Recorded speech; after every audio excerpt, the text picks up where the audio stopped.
எம்பெருமான் திருவடிகளே சரணம். எல்லாருக்கும் வணக்கம். சனாதனத்தினுடைய அடிப்படையை பார்த்து கொண்டு வரோம். போன வகுப்பில் என்ன பார்த்தோம்? வேதத்தில் சொல்லப்பட்ட முக்கியமான பொருள்கள் எவை? ஆத்மா, பரமாத்மா, பிறப்பு, இறப்பு, முக்தி. அந்த முக்தியை பெறுவதற்கு வேண்டிய ஞானம் என்றதெல்லாம் பார்த்தோம். இந்த வகுப்பில் இந்த ஞானத்தை பற்றி கொஞ்சம் டீட்டெயில்டாக பார்ப்போம். சரியான ஞானம் ஏற்பட்டால் நமக்கு மோட்சமானது ஏற்படும். ஆத்மாவை பற்றியோ பரமாத்மாவை பற்றியோ சரியாக அறிய வேண்டும். சரியான அறிவு அப்படின்னு சொல்லும் பொழுது இந்த அறிவை பற்றி ரொம்ப பியூட்டிஃபுல்லாக அனலைஸ் பண்ணி வச்சுருக்கார்கள் முன்னவர்கள்லாம். 2 டேர்ம்ஸ் ஞாபகம் வச்சுக்கோங்க. பிரமா, பிரமாணம். 2 டேர்ம். பிரமா அப்படின்னா சரியான அறிவு, பிரமாணம் அப்படின்னா அந்த சரியான அறிவை ஏற்படுத்தக்கூடிய கருவி. இந்த பிரமாணத்தை 3ஆக பிரிப்பார்கள், மேலும் பிரிப்பார்கள். முக்கியமாக 3 பிரிவு சொல்லுவார்கள். பிரத்யக்ஷம், அனுமானம், அதே போல் சப்தம், வாக்கியம் என்று சப்தம் வாக்கியம் 2 ஒன்று தான். 3 பிரிவினைகள். பிரத்யக்ஷம் அப்படின்னா நம்முடைய ஐம்புலன்கள், செவிவாய் கண் மூக்குடலன் ஐம்புலன் என்று இருக்கக்கூடிய ஐம்புலன்கள். என்ன அழகான அனாலிசிஸ் பாருங்களேன். இப்போ கண் அப்படின்றது ஒரு பிரமாணம். பிரமாணம்னா என்ன பார்த்தோம்? டெஃபினேஷன், சரியான அறிவை ஏற்படுத்தக்கூடிய கருவி.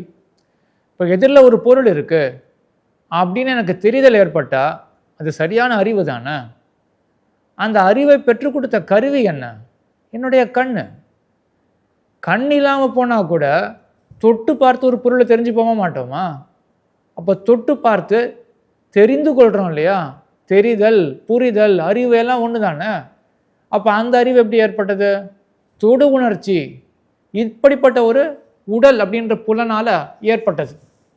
அதே போல் சொற்களை கேட்கிறோம், செவின்றது ஒரு புலன், அது ஒரு பிரத்யக்ஷம். ஆக இந்த மாதிரி பிரத்யக்ஷம் அப்படின்னா இந்த ஐம்புலன்கள், இதை கொண்டு நாம் அறிவை பெறுகிறோம். இது பொதுவாக எல்லாருக்குமே தெரிஞ்ச விஷயமாக தான் இருக்கும். ஏன்னா இந்த டேர்மை மட்டும் ஞாபகம் வச்சுக்கோங்க. இது சொல்லும் பொழுது பிரத்யக்ஷம் அப்படின்னு ஒரு டேர்ம் பயன்படுத்துவார்கள். அடுத்தது, இதுவும் தெரிஞ்சது தான், ஆனால் பண்ணுற அனாலிசிஸ் பியூட்டிஃபுல்லாக இருக்கும். மலைக்கு மேலே புகை பார்க்குறோம், நமக்கு என்ன தோன்றும்?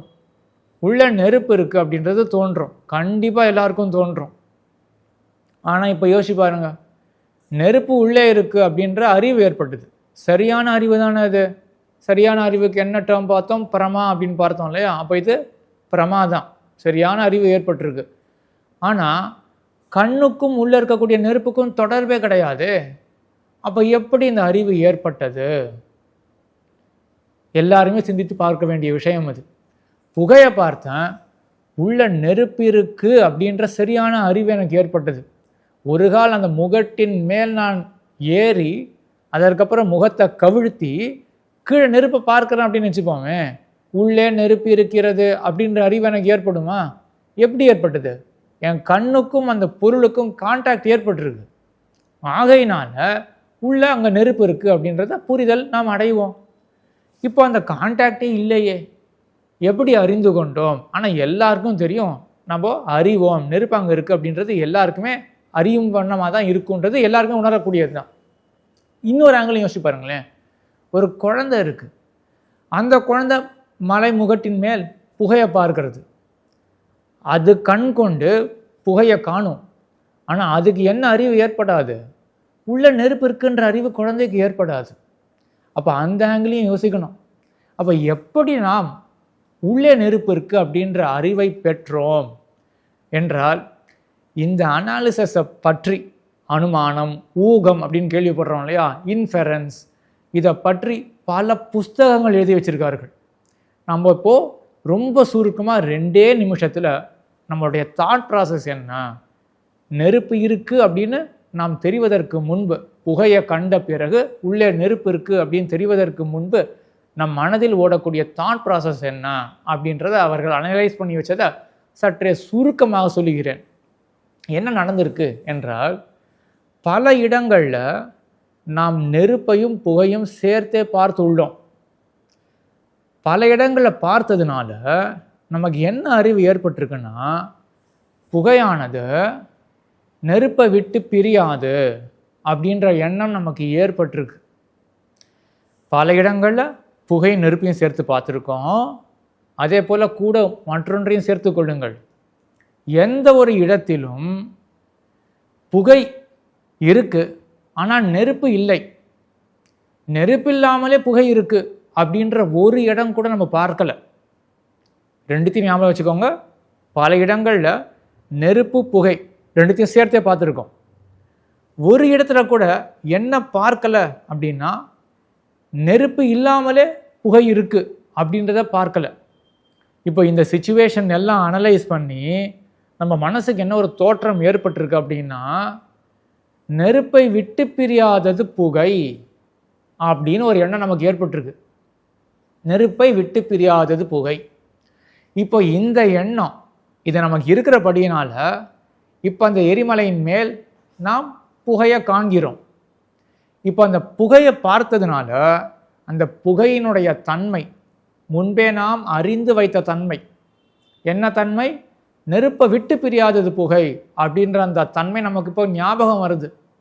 ஞாபகம் வந்ததுனால புகை நெருப்பை விட்டு பிரியாது இல்லையா, அப்போ உள்ள நெருப்பு இருக்கணுமே அப்படின்ற ஒரு எண்ணத்தை நாம் அடைகிறோம். ஸோ இதான் நம்ம தாட் ப்ராசஸ். ஆக இந்த தாட் ப்ராசஸ் அந்த குழந்தைக்கு இருக்காது இல்லையா, அந்த குழந்தை பல இடங்களில் புகையை நெருப்பும் சேர்த்து பார்த்துருக்காது. ஆகையினால நெருப்பை விட்டு பிரியாதது புகை அப்படின்ற எண்ணம் அந்த குழந்தைக்கு இருக்காது. ஆகையினால தான் அந்த குழந்தை என்ன ரியலைஸ் பண்ணலை அப்படின்னா, உள்ள நெருப்பு இருக்குது அப்படின்றத ரியலைஸ் பண்ணலை. அப்போ இது பாருங்கள், இது ரெண்டாவது கருவி. அனுமானம், மூகம் அப்படின்றது ரெண்டாவது கருவி. எதனுடைய கருவி? சரியான அறிவை ஏற்படுத்தக்கூடிய கருவிகளில் இது ரெண்டாவதாக அமைகிறது. சரி, இப்போ மூன்றாவது பார்ப்போமே, சப்தம், வாக்கியம், சொற்களினுடைய கூட்டம் வாக்கியம் அப்படின்னா. இப்போ நம்ம ஒரு இடத்துக்கு போகிறோம், அது எரிமலை தான், மேலே புகை வரல, அந்த டார்மண்ட் வால்கன் அப்படின்னு சொல்லுவாங்கன்னு நினைக்கிறேன். மேலே புகை வரல. புகை வராததுனால நமக்கு உள்ள நெருப்பு இருக்குது அப்படின்னு ஊகம் பண்ண வாய்ப்பு கிடையாது. ஆனால் பக்கத்தில் இருக்கிறவர் சொல்கிறார் அப்படின்னு வச்சுப்போமே, என்ன சொல்கிறார் அப்படின்னா, அம்மலையின் உள் நெருப்பு இருக்கிறது அப்படின்னு சொல்கிறார். இப்போ நமக்கு ஒரு புரிதல் ஏற்படுமா ஏற்படாதா? இது சரியான அறிவு நமக்கு ஏற்படும். என்ன ஏற்படும்? சரியான அறிவு தான். உண்மையிலே அங்கே நெருப்பானது மலைக்குள்ளே இருக்குது. இப்போ எப்படி நம்ம கண்டோம், எப்படி நம்ம அறிந்து கொண்டோம் என்றால், கண்ணோட தொடர்பு கிடையாது, நெருப்பை விட்டு பிரியாத ஒரு பொருளோட கண்ணுக்கு தொடர்பு கிடையாது. போன இன்ஸ்டன்ஸில் யோசிச்சு பாருங்கள், என்ன இருக்காங்க, அங்கேயும் கண்ணானது வேண்டி இருக்கு. நேர நெருப்பு பார்க்கலே ஒழிய நெருப்பை விட்டு பிரியாத புகை அது கண்ணுக்கு இலக்காக ஆயிருக்கு. அதனால தான் நம்ம நெருப்பை அனுமானம் பண்ணி ஊகம் பண்ண முடிஞ்சுது. இப்போ இந்த இடத்துல நம்ம வெறும் மலையை மட்டும் தான் பார்க்குறோம், வேற ஒன்றுமே பார்க்கலாம் நம்ம. அப்போ நெருப்போடவும் கண்ணுக்கு தொடர்பு கிடையாது, புகையோடவும் கண்ணுக்கு தொடர்பு கிடையாது. இருந்த பொழுதிலும் உள்ள நெருப்பு இருக்கு அப்படின்ற சரியான அறிவை நாம் அடைகிறோம். ஏன்? பக்கத்தில் இருக்கிறவர் நம்ப தகுந்தவர் ஒருவர் இந்த சொற்களை சேர்த்து பிரயோகம் பண்ணியிருக்கார், வாக்கியத்தை அமைச்சிருக்கார். அம்மலையின் உள் நெருப்பு இருக்கிறது அப்படின்னு சொல்லியிருக்காரு இல்லையா, அப்போ சொன்னதை கேட்டு நமக்கு அறிவு ஏற்படுகிறது. ஆக இது மூன்றாவது கருவி. சரியான அறிவு ஏற்படுவதற்கு மூன்றாவது கருவி என்ன அப்படின்னா, சொற்கள், வாக்கியம், சப்தம் அப்படின்றது மூன்றாவது கருவியாக அமைந்திருக்கு. ஆக இந்த மூன்று கருவிகள், இதற்கு மேலேயும் சில கருவிகள் அனலைஸ் பண்ணி வச்சிருக்கார்கள். அந்த மேற்கொண்டு இருக்கக்கூடிய விஷயங்கள் எல்லாமே இந்த அனுமானத்தில் சேர்த்து, இல்லாட்டி இந்த சப்தத்திலே சேர்க்கக்கூடிய, அது ஒரு பெரிய ரிசர்ச். நம்ம இந்த டீப் லேர்னிங் அப்படின்ற இடத்துல நம்ம இதெல்லாம் நல்லாவே பார்க்கலாம். அட்வான்ஸ்லேயும் டீப் லேர்னிங்லேயும் இந்த கான்செப்ட்லாம் நல்லாவே பார்க்கலாம். இந்த வாக்கியம் அப்படின்றத பற்றி மட்டும் ஒரு சின்ன ஒரு ஆழமான ஒரு கான்செப்டை மட்டும் பார்ப்போமே. இப்போது அந்த அனுமானத்தை பார்த்தோன்னா என்னாச்சு, நெருப்பை விட்டு பிரியாத அந்த புகை கண்ணுக்கு இலக்காகுமே என்றால் உள்ள நெருப்பு இருக்குது அப்படின்ற எண்ணம் ஏற்பட்டது இல்லையா. இப்போ இந்த வாக்கியத்தை எடுத்தோன்னா, மலைக்குள் நெருப்பு இருக்கிறது அப்படின்னு 3 சொற்கள் இருக்குது. இப்போ மறுபடியும் அந்த குழந்தையை கொண்டு வந்து யோசிச்சு பார்ப்போமே. இப்போ மலைக்குள் நெருப்பு இருக்கிறது அப்படின்ற 3 சொற்கள் என் காதில் விழணும். காதில் விழுந்தாதான் எனக்கு தெரிய வரும் உள்ள நெருப்பு இருக்குது அப்படின்னு. சரி, இதே சொற்கள் அந்த குழந்தை காதில் விழாதா? அந்த குழந்தைக்கும் மலைக்குள் நெருப்பு இருக்கிறது அப்படின்ற சொற்கள் அந்த குழந்தை காதுக்குள்ள போய் விழும். அந்த குழந்தை காதில் விழுந்தாலும் அதுக்கு இந்த சொற்கள் கேட்டாலும் அதுக்கு ஏதாவது புரியுமா? அதுக்கு தெரிய வருமா நெருப்பானது மலைக்குள்ளே இருக்குது அப்படின்னு? அதுக்கு தெரிய வராது. அப்போ மறுபடியும் இங்கே ஒரு அனாலிசிஸ் பண்ணணும். ஏன் அந்த குழந்தைக்கு தெரியல, எனக்கு மட்டும் இவர் சொன்னதை கேட்டு எனக்கு ஒரு அறிவானது ஏற்பட்டதே, குழந்தைக்கு ஏற்படலையே அப்படின்றத ஆனால் சற்றே இந்த வீடியோவை பாஸ் பண்ணி வேணால் நீங்களே யோசிச்சு பாருங்கள். என்ன எனக்கும் அந்த குழந்தைக்கும் வாசி, அந்த அனுமானத்தில் வச்சு பாருங்கள். அந்த குழந்தைக்கு என்ன தெரியாதது எனக்கு தெரிஞ்சது, நெருப்பை விட்டு பிரியாதது புகை அப்படின்ற அந்த தன்மை புகையில் இருக்குது அப்படின்றது அதிகமாக நான் தெரிஞ்சுட்டேன் இல்லையா? அதனால தான் குழந்தைக்கு நெருப்பு பற்றி அந்த சரியான அறிவு ஏற்படலை, எனக்கு ஏற்படுது. அதே ரீதியில் வேணால் கொஞ்சம் பாஸ் பண்ணிட்டு யோசிச்சு பாருங்கள், இந்த குழந்தைக்கு தெரியாதது அப்படி என்ன எனக்கு தெரிஞ்சது அப்படின்னு. பதில் என்ன அப்படின்னா, அந்த குழந்தையினுடைய காதில் இந்த 3 சொற்கள் விடும். மலைக்குள் நெருப்பானது இருக்கிறது அப்படின்னு 3 சொற்கள் விடும். ஆனால் அந்த 3 சொற்களினுடைய இந்த பதங்களினுடைய பொருள் என்ன அப்படின்னு அந்த குழந்தைக்கு தெரியாது. ஆகையினால தான் கேட்ட உடனே அதுக்கு ஒன்றுமே தெரியல. ஒன்றும் இல்லை, சைனீஸ் யாராவது பேசினாங்க அப்படின்னா அந்த சொற்களை நம்ம காதில் விடுமே, நமக்கு ஏன் புரியாது? மொழி தெரியாது அப்படின்னா என்ன அர்த்தம்? பதங்கள் என்ன அப்படின்றது தெரியல, பதங்களினுடைய பொருள் என்ன அப்படின்றது தெரியல. ஆகையினால தான் இப்போ பதங்கள் பிரித்து தெரிஞ்சிருக்கணும். இந்த பதத்துக்கு இந்த பொருள் அப்படின்றது தெரிஞ்சிருந்தது என்றால் அப்போ நமக்கு ஒரு அறிவானது ஏற்படும். இதுவே ஒரு அழகான அனாலிசிஸ். சிம்பிளாக இருக்கலாம், ஆனால் இது ஒரு அனாலிசிஸ் பண்ணி வச்சுருக்காங்க. நான் வெறும் சிம்பிளான விஷயம் மட்டும் தான் சொல்கிறேன், அதுக்குன்னு இவ்வளோதான் நினைக்காதீங்க. இதுக்கெல்லாம் ஒவ்வொரு பெரிய ரிசர்ச் புஸ்தகமே எழுதி வச்சுருக்காங்க. இப்போது இந்த பதங்களுடைய பொருள் அப்படின்றது தெரிஞ்சு போச்சு இல்லையா? இப்போ அடுத்தது யோசிக்கிறாங்க, சரி இப்போ பதங்கள் தெரிஞ்சிருக்கணும், அதனுடைய பொருள் தெரிஞ்சிருக்கணும். இப்போ ஒருத்தர் சொல்கிறார் நெருப்பு, சுவர், குடம், நீர் அப்படின்னு சொல்கிறார். இந்த 4 சொற்கள் இருக்கா, 4 சொற்கள் பதங்கள் என்ன அப்படின்றது நமக்கு தெரியும், பதங்களினுடைய பொருள் என்ன அப்படின்றது நமக்கு தெரியும். ஆனால் இப்போ யோசிச்சு பாருங்க, குழந்தை இருக்கட்டும், நமக்கு ஏதாவது புரியுமா? நெருப்பு, நீர், குடம், சுவர் அப்படின்றார். என்ன சொல்ல வரீங்க அப்படின்னு கேட்போமா மாட்டோமா? இப்போ நம்ம அனாலிசிஸ் பண்ணணும். அப்போ சொல்கிறவர் அவர் நம்ப தகுந்தவராக இருக்கார், அவர் பிரயோகம் பண்ணக்கூடிய சொல்லக்கூடிய பதங்கள் நமக்கு தெரிந்தவையாக இருக்கின்றன, பதங்கள் பொருளும் நமக்கு தெரியும். அப்போ ஏன் நமக்கு இங்கே ஒன்றுமே புரியலை? அனாலிசிஸ் பண்ணுறாங்க. என்ன பண்ணுறாங்க அப்படின்னா, வெறும் அந்த பதங்கள் இருந்தால் மட்டும் போராது. இப்போ ஒரு எழுவா இருக்குது அப்படின்னா அதுக்கு ஒரு வினைச்சொல் வேணும். சப்ஜெக்ட், ஆப்ஜெக்ட் அந்த மாதிரி நிறைய இங்கிலீஷ்லேயும் சொல்கிறாங்க இல்லையா? அதே தான் இங்கே ஒரு எழுவா இருக்குது அப்படின்னா ஒரு வினைச்சொல் வேணும். ஒரு வினைச்சொல் இருக்கணும் அப்படின்னா அதுக்கு ஒரு கர்மம் வேணும். இப்போ பார் அப்படின்னா என்ன பார்க்கணும் அப்படின்னு கேள்வி வராதா? அப்போ வெறும் பார் அப்படின்ற சொல்லுக்கு அர்த்தம் புரிஞ்சாலும் கூட எதானை அப்படின்றது ஒரு கால் அவர் சொல்கிறாரோ இல்லாட்டி நாமே வருவித்து கொள்ளலாம். அந்த கான்டெக்ஸ்ட்டை வச்சு அந்த என்ன அந்த போகிற விஷய அவர் என்ன சொல்கிறார், தாத்பரியம் என்ன இருக்கும் அவருக்கு அப்படின்றத நம்மளே வருவித்து கொண்டு பார் அப்படின்னா ஒரு கால் அந்த வண்டியை பார் அப்படின்னு சொல்கிறாரா, என்ன சொல்கிறாரு அப்படின்றத ஊகித்து அப்போ வண்டியை அப்படின்றத நம்ம மனசில் நாமே சேர்த்து கொண்டு ஒரு ஃபுல் சென்டென்ஸை நாமே ஃபார்ம் பண்ணி அப்போ வண்டியை பார் அப்படின்னு சொல்கிறார். அப்போ தான் சென்டென்ஸ் கம்ப்ளீட் ஆகும். இது கிராமர் தானே அப்படின்னு நினைக்க வேண்டாம்.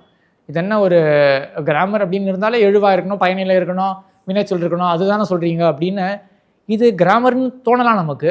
ஆனால் அதுக்கு பின்னாடி இந்த அனாலிசிஸ் அப்படின்ற இந்த ஒரு மென்டாலிட்டி இருக்கு இல்லையா, அதை பற்றி நீங்கள் ஸ்கூலில் நீங்கள் தமிழ் இலக்கணமாக இருக்கணும் இல்லாட்டி இங்கிலீஷ் கிராமர் என்ன படிச்சிருந்தாலும், நீங்கள் ஒரு காலேஜ் லெவலில் படிச்சிருந்தாலுமே கூட இந்த ஆங்கிள் யோசிச்சு பார்த்துருப்பீங்களா? பதங்கள் தெரியும், பதங்கள் பொருளும் தெரியும், ஆனாலும் இந்த சென்டென்ஸ்லேருந்து எனக்கு மீனிங் வரலையே ஏன் அப்படின்றத இவங்க அழகாக யோசித்து வச்சுருக்கார்கள். மறுபடியும் இதை நான் சொல்கிறது எல்லாமே நுனிப்புள் மேய்வது, இதுக்குள்ளே ஆழமான அனாலிசிஸ் பண்ணி வச்சுருக்கார்கள். ஆக இதுலேருந்து என்ன தெரிஞ்சுக்கலாம் அப்படின்னா, இப்போ இந்த காலத்தில் நம்ம லார்ஜ் லாங்குவேஜ் மாடல் அப்படின்னு சொல்கிறாங்க, ஆர்டிஃபிஷியல் இன்டெலிஜென்ஸ் அப்படின்லாம் சொல்கிறாங்க.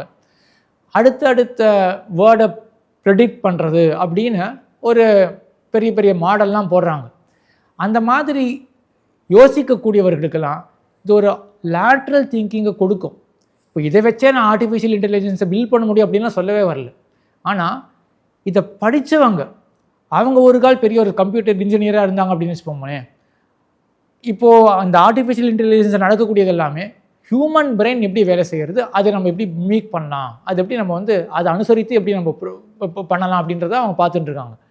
அப்போது இந்த சனாதன தர்மத்தில் இந்த மனிதனுடைய இந்த தாட் ப்ராசஸ் எப்படி வேலை செய்கிறது அப்படின்றத பற்றி ரொம்ப அழகாக ஆராய்ஞ்சு வச்சுருக்காங்க.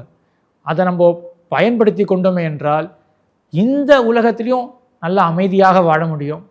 முக்கியமான பயன் வந்து இந்த பிறவி கடலிலிருந்து நீந்து நம்ம மோட்சத்துக்கு போக வேண்டியது அப்படின்றது தான் முக்கியமான பயன் சனாதன தர்மத்துக்கு. அதுக்கு மனசை நல்லா தூய்மை பெற்றுக் கொடுக்கும் இந்த மாதிரி அனாலிசிஸ் அப்படின்றதுலாம். அதோட கூட சேர்ந்து இலவச இணைப்பாக இந்த உலகத்தில் இருக்கும் பொழுதும் கூட அன்றாட வாழ்விலே நம்ம என்ன ப்ரொஃபஷனாலும் இருக்கட்டுமே, எல்லா வித ப்ரொஃபஷன்லையும் நமக்கு ஒரு மாதிரி ஒரு அனாலிட்டிக்கல் ஸ்கில்லை இதை கண்டிப்பாக ஏற்படுத்தி கொடுக்கும். நீங்களே உணர்ந்திருப்பீங்க, இவ்வளோ ரிசர்ச் பண்ணியிருக்காங்களா ஒரு சின்ன விஷயத்துக்கு அப்படின்னு. ஆக இந்த மாதிரி விஷயங்கள்லாம் நம்ம மேலும் பார்ப்போம். இப்போ அடிப்படையில் வெறும் நுனிப்பில் மட்டும் தான் மேய்ந்திருக்கேன், வெறும் ஒரு டிப் ஆஃப் த ஐஸ்பர்கை தொட்டிருக்கேன், அவ்வளவுதான். நம்ம அட்வான்ஸ்டாக இது காட்டிலும் கொஞ்சம் இன்னும் அதிகமான ஒரு ரிசர்ச்சுக்கு போவோம். டீப் லேர்னிங்கில் அதுக்கு முடிவே கிடையாது. அவ்வளோ அழகாக பியூட்டிஃபுல்லாக ரிசர்ச் பண்ணி வச்சுருக்காங்க. எல்லாவற்றையும் நம்ம மேற்கொண்டு பார்ப்போம். இப்போது இந்த 3வது வகுப்பில் எதுக்காக இந்த ஞானம் இதை பற்றிலாம் சொன்னேன் அப்படின்னா, போன வகுப்போட தொடர்பு படுத்தி பாருங்கள். மோட்சம் பெற வேண்டியதுக்கு ஞானம் தான் முக்கியம். அந்த ஞானத்தை பெற்றுக் கொடுக்கக்கூடிய கருவி என்ன அப்படின்ற ஒரு கேள்வியை எழுப்பிக்கொண்டு அதுக்கு ஒரு விடையாக தான் இந்த வகுப்பில் நான் இந்த 3 கருவிகளை பார்த்தோம். இந்த டேர்ம்ஸ்லாம் ஞாபகம் வச்சுக்கோங்க. இன்னொன்று, இந்த வீடியோவை கேட்டு அவ்வளோதான் அப்படின்னு மூடி வச்சிடாதீங்க. இது ஃபுல்லுமே ஒரு படிப்பு. ஸோ நீங்கள் கேட்டு முடிச்சுட்டு நீங்களே நோட்ஸ் எடுங்க. நோட்ஸ் எடுத்துகிட்டு நீங்களும் அதை பற்றி யோசிச்சு பாருங்கள். யோசிச்சு பார்த்தா உங்களுக்கு இதுக்கு மேலே கேள்விகள்லாம் வரும். இந்த வீடியோ மட்டும் கிளாஸ் கிடையாது. இந்த வீடியோ முடித்த பிறகு, இதெல்லாம் பார்த்த பிறகு ஆன்லைன் மீட்லேயோ இல்லைனா நேரடையிலையோ ஒரு வகுப்பானது, ஒரு பர்சனல் செஷன் ஆனது கண்டிப்பாக ஏற்படும். ஆக யார் யாருக்கெல்லாம் இன்ட்ரெஸ்ட் இருக்கோ அனைவரும் கண்டிப்பாக நன்றாக ப்ரிப்பேர் பண்ணி அதில் கலந்து கொள்ள வேண்டும் என்று இப்பொழுதே வேண்டிக் கொண்டு இந்த செஷனை நிறைவுறுத்துகிறேன். எம்பெருமான் திருவடிகளே சரணம்.